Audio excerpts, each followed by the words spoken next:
شاہ عبد العزیز رحمت اللہ علیہ نے جب دیکھا کہ انگریز کا مقصد اور ہے، تجارت سے ہٹ کر یہ اس ملک پر اپنی حکومت چاہتا ہے اور مسلمانوں کو دین سے دور کرنا چاہتا ہے، اپنے تہذیب و تمدن میں ہمارے نوجوانوں کو رنگنا چاہتا ہے، تو 1672 میں شاہ عبد العزیز رحمت اللہ علیہ نے فتویٰ دیا کہ انگریز سے آزادی حاصل کرنا مسلمانوں پر فرض ہو چکا ہے۔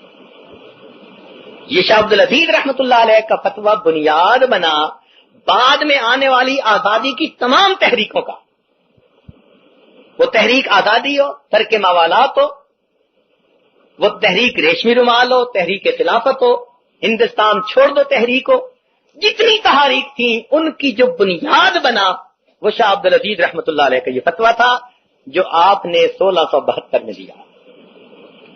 اب اس فتویٰ کے بعد مسلمانوں کے اندر بھی بیداری آنی شروع ہو گئی۔ ولی اللہ ابن ولی اللہ نے اپنی آنکھوں سے دیکھ لیا تھا کہ مستقبل میں انگریز نے کیا کرنا ہے۔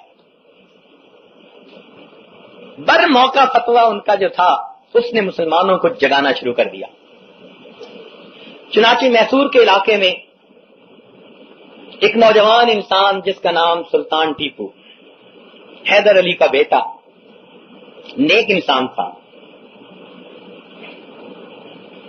یہ عجیب بات ہے کہ انگریز نے ایسی چال چلی کہ اس کے ایسی تصویروں کو آگے پھیلایا گیا جس میں کہ وہ سنت سے محروم ہے، حالانکہ اس کی زندگی ایسی نہیں تھی۔ حضرت مدنی رحمت اللہ علیہ نے اپنے مکتوبات میں یہ بات لکھی، فرماتے ہیں کہ سلطان ٹیپو تہجد گزار اور شب زندہ دار انسان تھا۔ فرماتے ہیں کہ اس نے میسور کی جامع مسجد بنائی اور اس جامع مسجد میں جب پہلی نماز پڑھنے کا وقت آیا تو اعلان کیا گیا کہ آج امامت وہ شخص کرے گا جو صاحب ترتیب ہو۔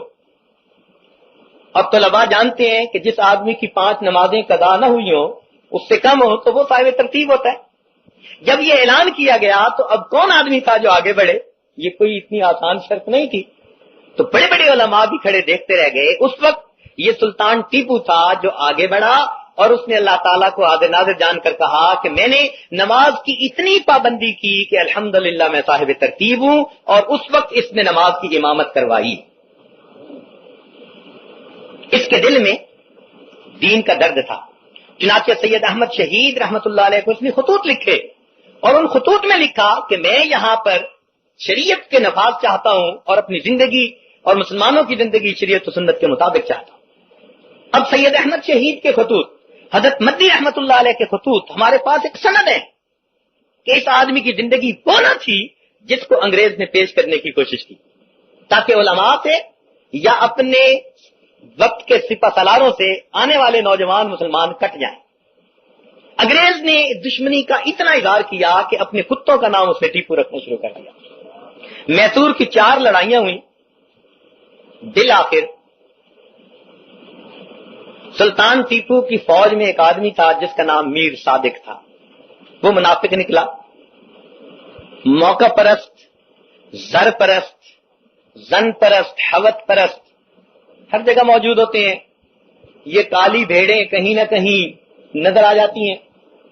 اس کی منافقت سے انگریز نے فائدہ اٹھایا تو انگریز نے اس کو 900 مربع زمین دینے کا وعدہ کیا، جس کی وجہ سے اس نے تمام راز کھول دیے۔ چنانچہ سلطان ٹیپو کو بھی شہید ہونا پڑا اور اس کے بہت سارے مجاہدین بھی شہید ہو گئے۔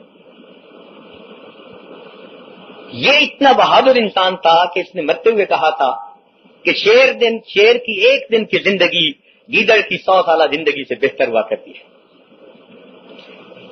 ایسا بولنے کے لیے دل میں مضبوط ایمان ہوا کرتا ہے۔ جب میسور پہ قبضہ کر لیا انگریز نے تو اب اس نے سوچا کہ معاملہ سمٹ گیا۔ 1792 سے کام آگے بڑھنا شروع ہوا، حتیٰ کہ نواب سراج الدولہ نے بھی انگریز کے خلاف اپنا علم بلند کیا اور پلاسی کے مقام پر جنگ پلاسی ہوئی، مگر یہ جنگ 22 گھنٹے رہی اور 22 گھنٹے میں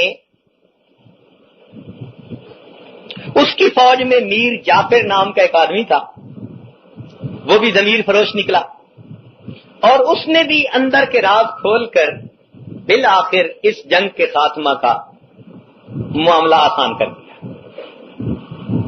تو ان دونوں جنگوں میں جو مسلمانوں کو شکست ہوئی وہ میر صادق اور میر جعفر جیسے غداروں کی وجہ سے ہوئی، دنیا داروں کی وجہ سے ہوئی، ہوا و ہوس کے انسانوں سے ہوئی۔